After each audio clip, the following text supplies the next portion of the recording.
Right. Welcome back to Selling Fruitcakes at a Discount, and I am Kaustav. Alright. Now that we've got the awkwardness of the first episode behind us, we can talk about things now. Firstly, big shout out to Nikita, my friend. She's the coolest person ever. She got us a cover. So this is not the cover that you see right now is not a Google image anymore. It is a piece of art by Nikita. You can find her at Nick Nikh art at Nickart, if I'm saying that correctly. Go follow her. She has amazing artwork. And thank you guys for your criticisms, for your tips. Those were very helpful. Keep them coming. I can't be more thankful. And people just told me how to improve, and I think I'll take that into account and I'll change things up for this episode. Let's see how it goes. Right. Talking about change, the weather really changed today. It has been raining since morning and I couldn't be more thankful. I mean, Delhi heat is too much to take sometimes. But yeah, talking about change, I think the theme of this episode will be change. Yeah. So let's talk about what is change. And I don't mean change from, something very superficial. I want to talk about change which happens in life. Change is something that is constant in life. It is bound to happen, however minute. And isn't that ironic that change, the thing that we consider like a synonym of change, is variable, and the thing that we consider variable in mathematics is constant in life? That is ironic and beautiful at the same time. Right. I have these two songs that I want to talk about. The first song is Fast Cars by Tracy Chapman. It's a very beautiful song. I've heard it a lot of times now, and so what this song talks about is the song is about Tracy wanting to escape from her monotonous life, wanting change. She says, "You got a fast car. I want ticket to anywhere. Maybe we can make a deal. Maybe together we can get somewhere. Any place is better." Right. So she wants to. I mean, I'm not gonna narrate the whole song, or I'm not a good singer, so I wouldn't count on my singing.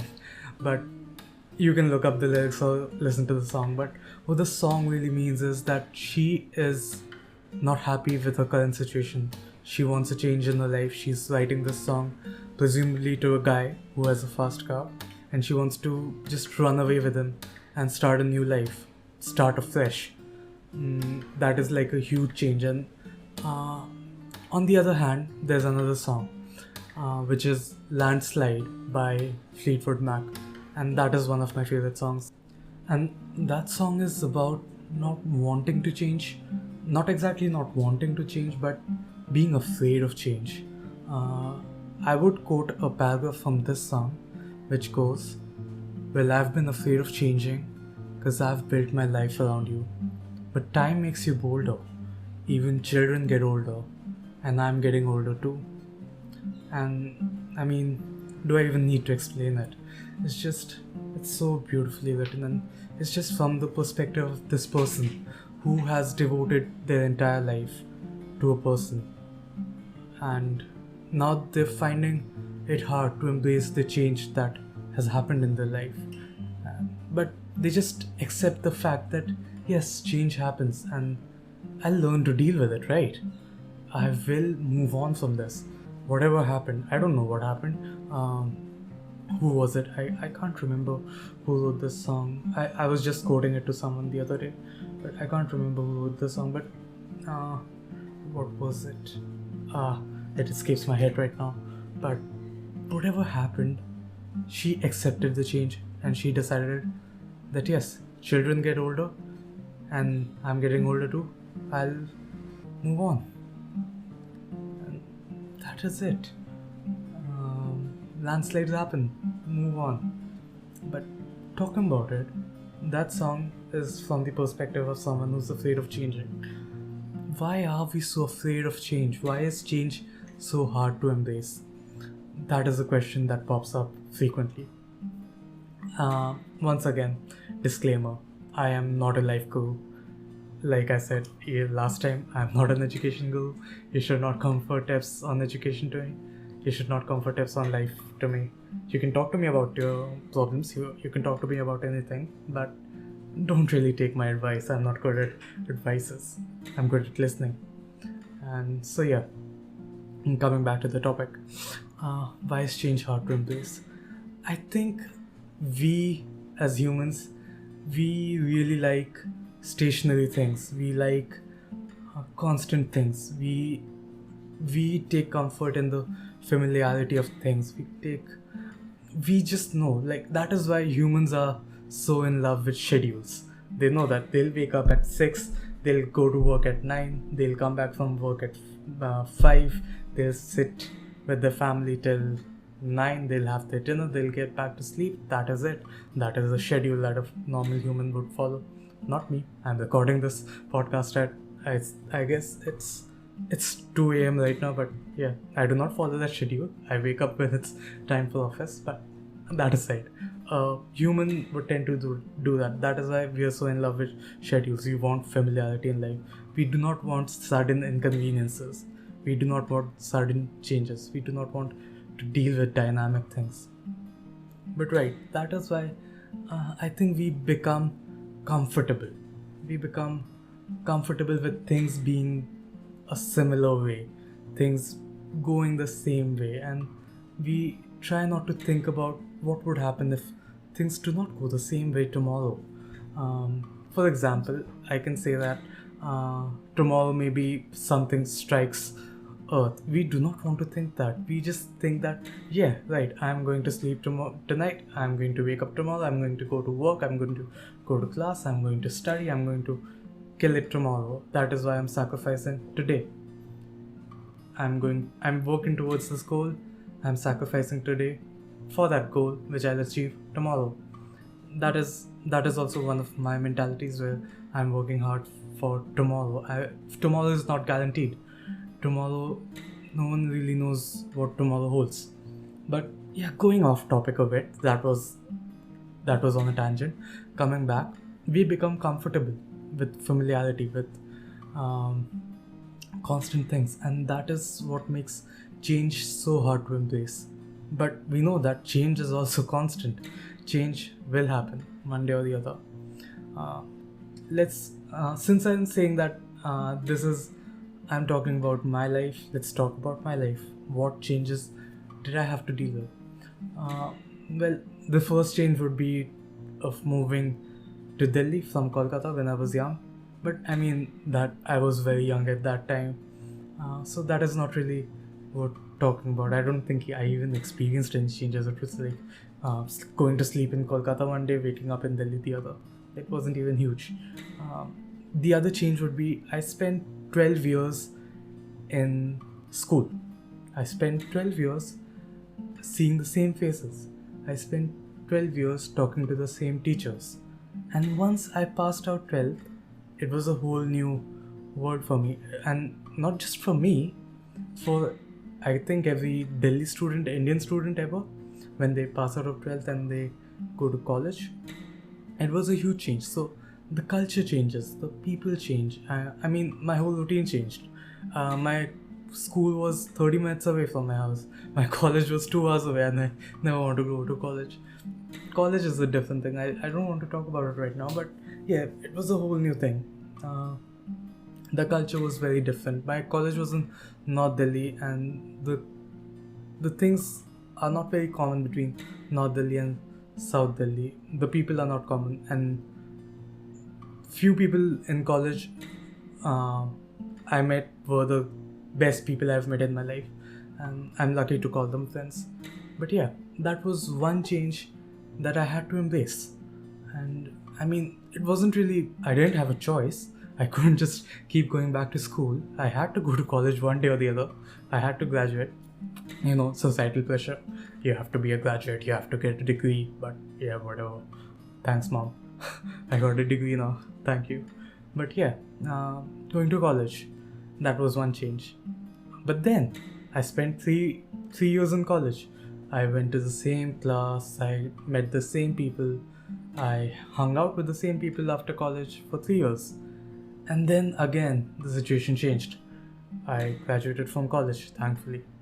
And then came work. Now, that is where the most changes came along. And I realized quickly enough that not really, not to associate myself with a place for too long. So I've changed place of work 3 4 times now, I guess. And I realized after the first time that I shouldn't really emotionally attach myself. I don't know if that is a good thing or a bad thing, but yeah, I learned that very quickly, and I learned to change as my workplace changed. I learned to change my talking behavior. So now the people that I work with are based out of Mumbai. So I think I'm starting to pick up that Mumbai accent. If you know Hindi, I'm starting to say "upin" a lot, which Mumbai people say to refer to themselves. But yeah, that is it. Talking about an upcoming change in my life. So my current job is based out of Mumbai, but I am currently working from home. Thank you, COVID. Not thank you. I mean, there's always a good side of the coin to everything. So because of COVID, I get to work from home. I get to save money, things like that. But now that COVID is residing, COVID is residing is not the correct word. COVID is decreasing. I don't know the correct word. Sorry. People are coming back to the office, and my superiors expect the same. So they expect me to join the office in Mumbai soon, and that is a huge change. That I think that will be the biggest change in my life till now. Moving to a different city, moving to Mumbai. What I've heard till now, the culture is very different. I'm expected to settle for a flat the size of a closet. Space is hard to come by in Mumbai, and I'm expected to live alone. Till now, I've had the privilege of living with my mother and father, mom and dad. Thank you very much. I have had the comfort of living in on my own home, sleeping in my own bed, not a rented one. And yeah, so living alone, doing everything alone, cooking. Cooking is a big thing. I only know how to cook Maggie and bake a cake, so that'll be a huge thing. That'll be a huge change. Having to eat I'm pretty sure I'll be a bad cook, so having to eat my bad cooked food against my mom's delicious food will be a big change. But yeah, again, I'm not afraid of it. To be honest, I am. I'll be lying if I said I'm not afraid of going to Mumbai and living alone. But yeah, I think I've learned to embrace change now. I'm excited to move to Mumbai. I'm looking forward to it. I'm looking forward to the situations I'll get to handle, to see what I can do in Mumbai. And isn't that the fun part? Isn't that the challenge, to see what you can do when you're faced with this new beast? It is a beast. Mumbai is a huge beast, and I have to slay that beast. But yeah, what can you do about it? You have to embrace change. I cannot not move to Mumbai and just tell my boss that, you know what, I'm not moving to Mumbai, do what you can. I'll work from home. I cannot do that. I have to do things to move further in life. And that is what I think landslide is also about. You have to move. You have to keep moving. Children get older, and I'm getting older too. That is the gist of it. Talking about Mumbai, I'll have to pay my respects to Delhi. I'll have to talk about this city. This city, I owe most of my life to this city. I've lived here since I was, I think, 4 or 5. I think my family came here in 2004. So I think I was 5 or nearing 5. So that makes it around 17, 18 years that I've lived in the city. I'm a Bengali, but I'm a Delhi wala in the first place. I am a Delhi ka londa. I won't say tu janta mera baap kaun hai, but my mannerisms are of a Delhi guy. Not exactly. I'm not cursing at every chance I get, but you know what I mean. So the people that I've met here, they are one of the best people uh, I've had the honor of knowing. And the places here, I mean, just look at, you have so many things to do in Delhi, so much food to eat. Although I'll still say Bengali food is superior. People would not agree, but what can you do about it? There are always opinions. Food is subjective. Uh, Although Bengali biryani is superior, you have to have the mutton biryani. Again, going off on a tangent. Coming back to the point of Delhi, I owe a lot to the city. Delhi is pretty cool. I mean, right, there isn't that unity feeling that I have in Kolkata, but Delhi is cool. There's this feeling of being in a major city, in a culture hub, in a hot pot where everything just comes together and we are celebrating everything. We have Durga Puja for Bengalis. We have Insia Park. We have Navratri for every North Indian ever. We have Ramlila Maidan and where is that place? Khanpur, I guess. I'm not sure. Govindpuri, Khanpur. We have Ramlila Maidan there. We have churches here. It's a hot pot. It's an awesome hot pot. Right. I mean, you can say that the crime is high. The people are not the nicest, but I mean, still, it's like you can't really go anywhere else without Delhi. You won't get the same feeling anywhere else. Delhi, meri jaan. That is the saying, isn't it?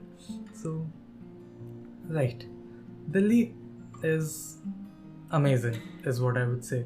I mean, I have not explored Delhi that much, but the parts that I've seen, the people that I've met, I mean, I owe my friends to Delhi, the awesome friends that I have, the people that gave me criticisms, they gave me tips to improve my podcast. Staff from Delhi, I mean, you guys are awesome.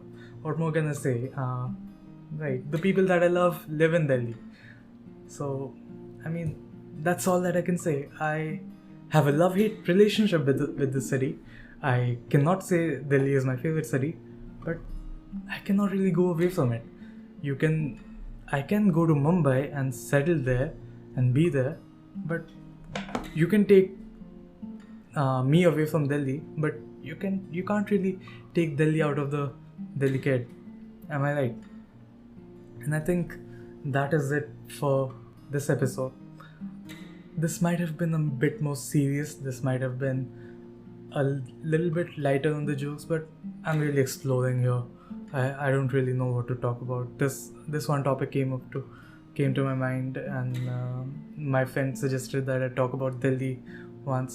So, and I mean, it made sense to talk about Delhi, the city. I owe a lot to the city.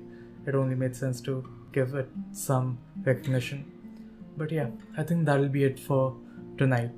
And I'll upload this on the Monday. So happy work week, everyone. God bless you all. See you next time. Bye.